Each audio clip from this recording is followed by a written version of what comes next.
Okay, so the second question that I get most often is how would I describe my homeschooling method? And so for me, I didn't know about Charlotte Mason when I started homeschooling. I knew about the unit studies, and I knew that I wanted to focus on character. And so I used Konos, Konos was our homeschooling spine. I'm sorry. And so they gave you these big volumes, right? They would send you this gigantic volume in the mail. And so I got all three volumes, and I started with the first one because that was the one she wrote. Um, Jessica, I can't remember her last name now. Anyhow, Jessica. I'll think of that soon. But she wrote that when her children were young, and so it had more activities for the younger range. We started with obedience, and then attentiveness, and then stewardship. And so you're really focusing in on being obedient with all these other unit studies in the middle. So we did horses, right? How you can control a gigantic animal with a little bit in their mouth. That was amazing.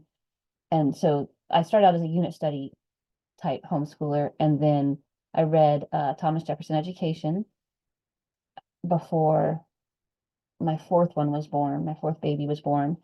And I went, oh, so I had a utopia idea of what I wanted, which is basically illustrate, demonstrate what you want your children to do. So whatever you value with your actual time is what the children will value. My husband was, and not so much anymore, but he was an avid video gamer. He loved the first person shooters. He's a Marine. So that's how he talked with his buddies, his Marine buddies online, was by playing, what they practiced in the Marines. And so video games were very valued. And I realized, oh, that's not really my highest value. And so I had to be reading the classics. They needed to see me reading the word.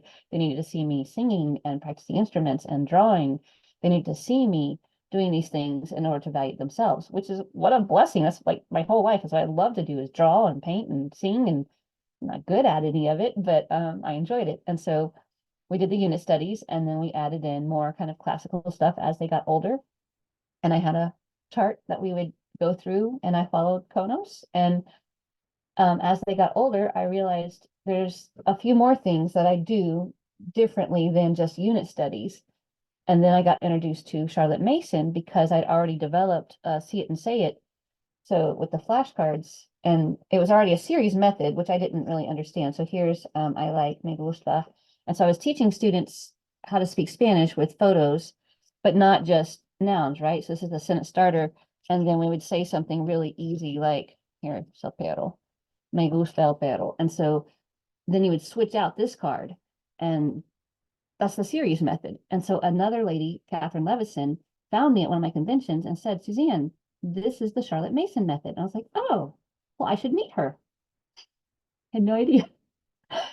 And so I found out that Charlotte Mason had been, passed on a long time ago. And I started researching what her methodology was, and I already matched it. The short lessons, the nature, the illustrating, demonstrating what you know, narrating, which I didn't call it narrating, but I always did it. I call it the Socratic method. So when people would say beforehand, what's your methodology? I say, well, it's quite eclectic, unit studies, and Socratic speaking. So of course the kids did have copy work, and they had to learn handwriting. We did math, we did all the things, but just in a very relaxed, whole person kind of way. You are a human. You get to choose when you're going to do these things. So here's your list of things we're going to do, which again, I didn't know that I was laying down the rails. I didn't know I was creating habits. I just knew that the public school method did not work. It was very oppressive. When I was in teaching public school, I cried just about every day, and I was, 22, 23, 24, and these little seventh graders are walking around. And I just thought, goodness, I hope there's a better setup whenever my children, if I ever got children, whenever they come here. And then I thought, oh, I will never let my children come here, because that means they'll have to meet that teacher and this teacher. And I wouldn't even introduce my children to those teachers. If I ever, I couldn't imagine ever having my child be in contact with some of those people because of the filth that came out of their mouth in the teacher's lounge. I'm sure they were fine in the classroom, maybe not. I don't know. But in the teacher's lounge, they were foul-mouthed and really hated their job. They really hated kids. They shouldn't have been dog catchers. It was terrible. To think back on those times. I'm so grateful that now my daily life is full of beauty and slow movement and enjoyability. Like just everything's peaceful. Um, as peaceful as it can be, raising 5 kids, schooling them, doing your normal stuff, um, you know, paying the bills and all the normal stuff, but very grateful for the freedom. So my methodology now, I call it Charlotte Mason with a twist. If people don't know Charlotte Mason, I'll go back and explain. It's eclectic and Socratic.